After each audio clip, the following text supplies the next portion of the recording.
अगला इस वीडियो में हम बताते हैं कि रीतिकाल को भी दो भागों में बांटा गया है, रीतिबद्ध काव्य रचना और रीत मुक्त काव्य रचना। तो पहले तो जान लें कि रीतिबद्ध में किस किस तरह के जो है ग्रंथ लिखे गए।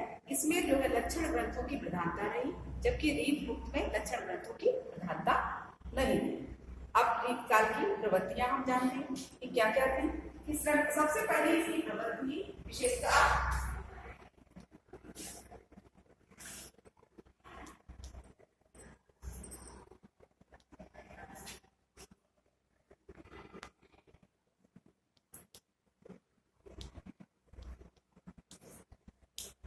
पहली थी श्रृंगार रस की प्रधानता, सबसे पहली विशेषता। क्योंकि कभी कभी बच्चों आपसे प्रवृत्तियां पूछी जाती हैं तो ये जानना अति आवश्यक है।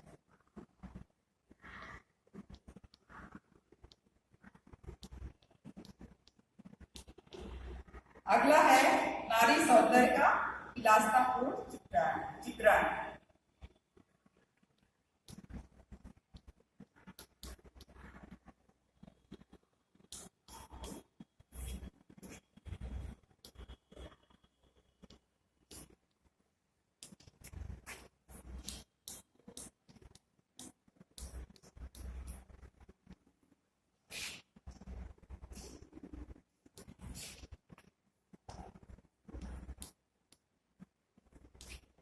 फिर उसके बाद आता है आश्रयदाताओं की प्रशंसा। आश्रयदाता आप बच्चे जानते ही हैं किनको कहा जाता है।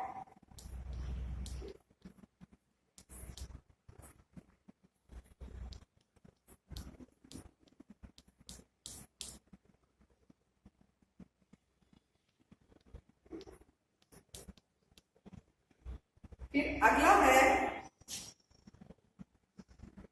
अलंकारों के चमत्कारिक प्रयोग।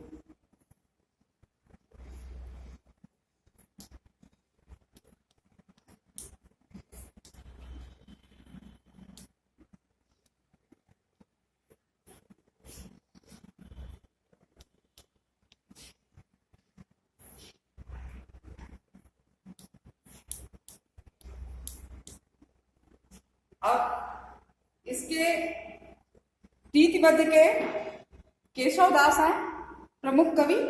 इनकी रचनाएं हैं जहांगीर,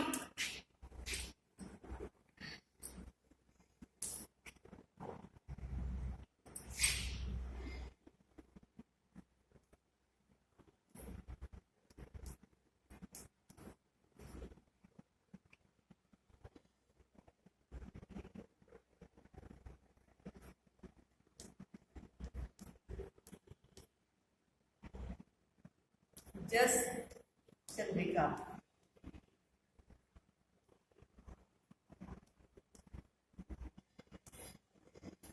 अगली है रतन बावनी,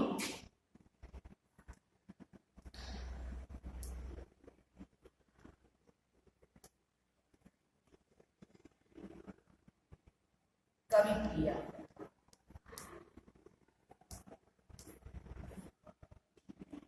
अब बिहारी की बच्चों ये रीत मुक्त कवि हैं और इनकी एकमात्र ही रचना है सतसई,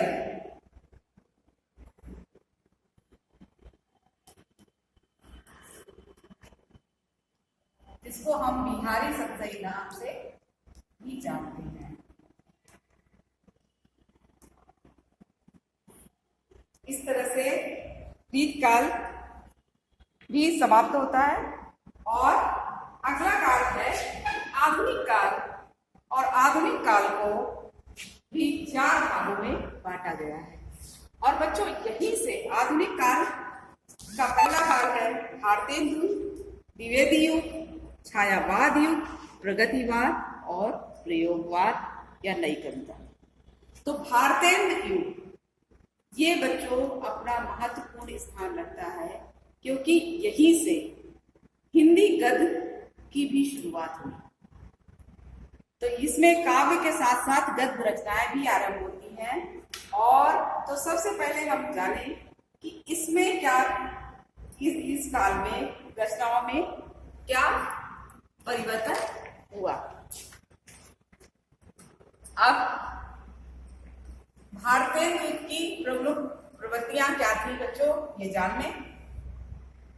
राष्ट्रीयता की भावना, भक्ति भावना, सामाजिक चेतना, प्रकृति चित्रण, हास्य व्यंग्यात्मक रचनाएं। आप सभी को पता है, जैसे नाम से ही प्रदर्शित होता है कि भारतीय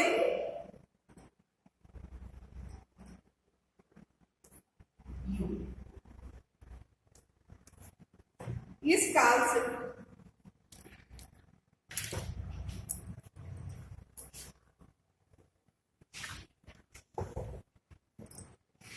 भारतीय युग से ही शुरुआत के जन्मदाता कौन माने जाते हैं? भारतीय हरिश्चंद्र।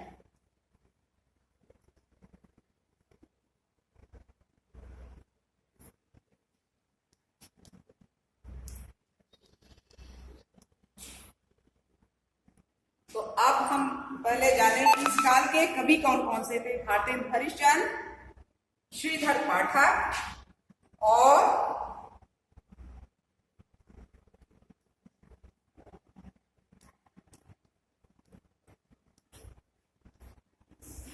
प्रेमधन।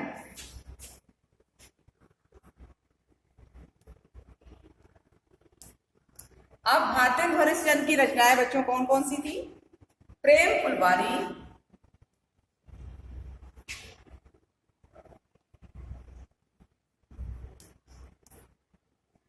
प्रेम प्रलाप,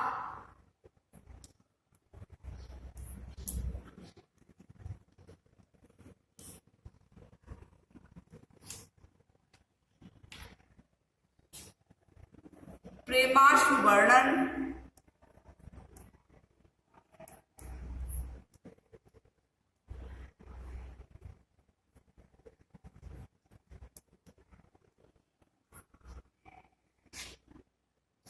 प्रेम माधुरी।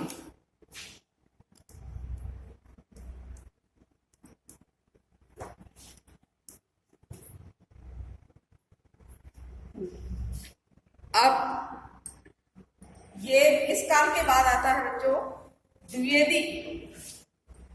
जैसा कि नाम से ही परिलक्षित हो रहा है कि द्विवेदी युग के जन्मदाता कोई द्विवेदी जी ही रहे होंगे। तो सबसे पहले उनका जानते हैं कि इस काल के प्रवर्तक कौन थे।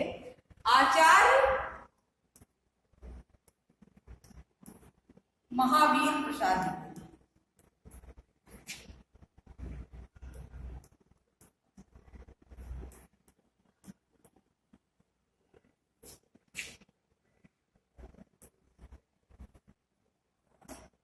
इस काल की प्रमुख विशेषता थी यथार्थ उदारता,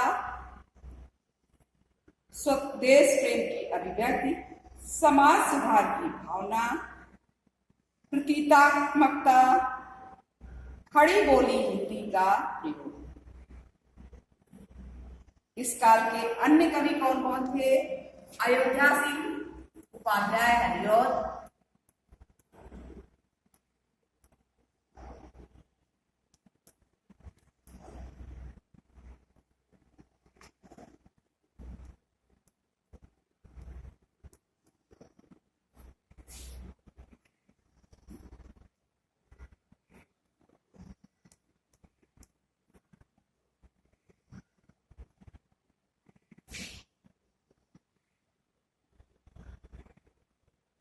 अब इनकी रचनाएं हैं प्री प्रवास, वैदेही वनवास, चुपते चौकते और चौखे चौके।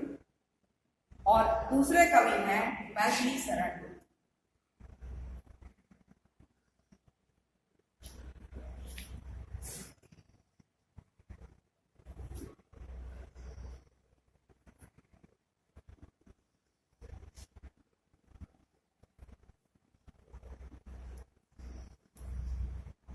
इनकी रचनाएं हैं साकेत, अनग, यशोधरा, द्वापर इत्यादि। अगला काल आता है छायावाद युग। छायावाद युग में की विशेषताएं में ये आता है, पहली विशेषता है रहस्यवाद की प्रधानता। दूसरी विशेषता है मानवतावादी दृष्टिकोण, राष्ट्रीयता एवं नारी का महत्व का वर्णन, प्रतीकात्मकता, व्यक्तिवादी भाव एवं अतिशय भावुकता। यह बच्चों यह युग छायावाद युग।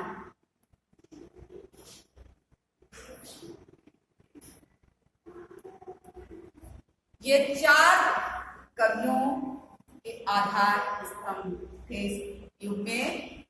जयशंकर प्रसाद,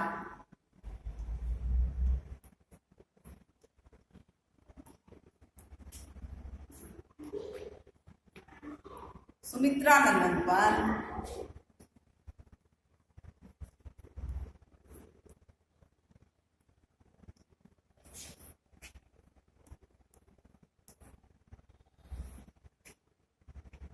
सूर्यकांत त्रिपाठी निराला,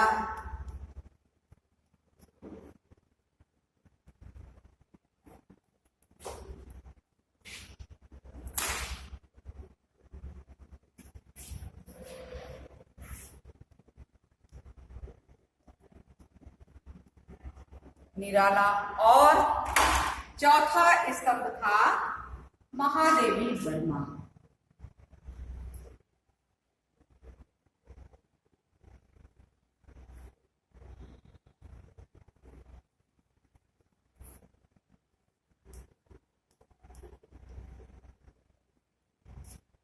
बच्चों अब आपने ये तो जान लिया छायावाद। अब अगला काल आता है प्रगतिवाद। प्रगतिवाद जैसा कि नाम से ही समझ में आ रहा है कि प्रगति की ओर कवियों ने ज्यादा ध्यान दिया है, कि जहां कुछ चीजों को प्रगति में लोग कुछ जो नियम होते हैं, प्राचीन परंपराएं होते हैं, उनको छोड़ देते हैं। ऐसा ही यहाँ पर हमें दिखाई पड़ेगा है। अब इसमें परंपराओं का पहली विशेषता थी परंपराओं का विरोध, शोषितों की दुर्दशा, चित्रण, क्रांति की भावना, मार्क्सवादी भाव की प्रधानता, मार्क्सवादी भाव की प्रधानता, सामाजिक विषमताओं का चित्रण।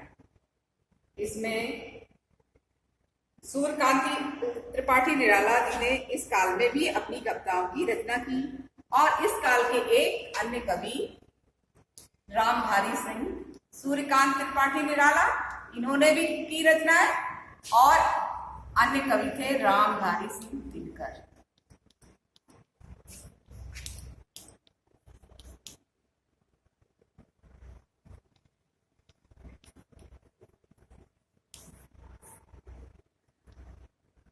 अब अगला काल आ रहा है प्रयोगवाद।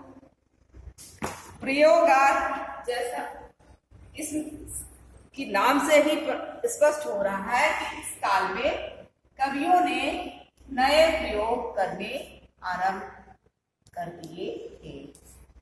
तो सबसे पहले जान ले इस काल की विशेषताएं क्या थी।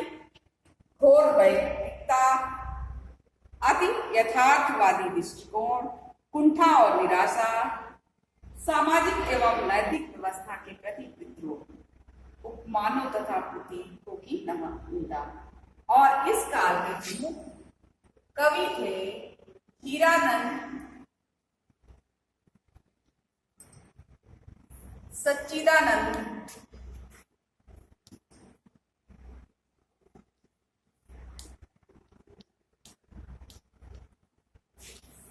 वात्स्यायन,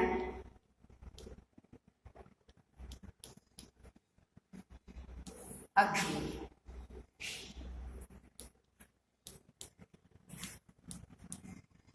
इस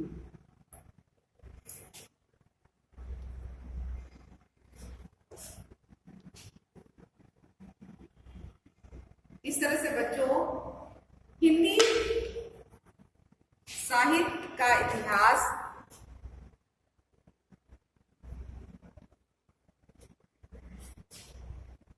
समाप्त होता है और हिंदी काव्य साहित्य का विकास बच्चों आज की कक्षाओं में हो गया।